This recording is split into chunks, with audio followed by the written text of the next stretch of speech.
Madami kaming experience na masasaya. Okay. First day namin doon, binagyo kami. We were not familiar with like the terrain. So hindi namin Okay. alam kung paano bumaba sa tutulugan namin. So like literally nagkakandahulog kami sa mountain. We just slept sa tents. Wala kaming decent na toilet. We're like Kala ko happy moment to.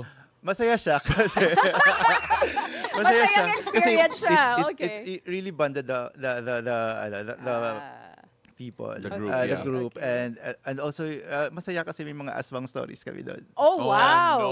And it's palapit na yung Halloween. Tamang Ayan. region yun That's eh. gonna be your next film.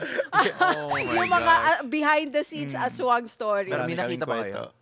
Ano yung Oh my so God. ano yung pinaka memorable mong aswang story?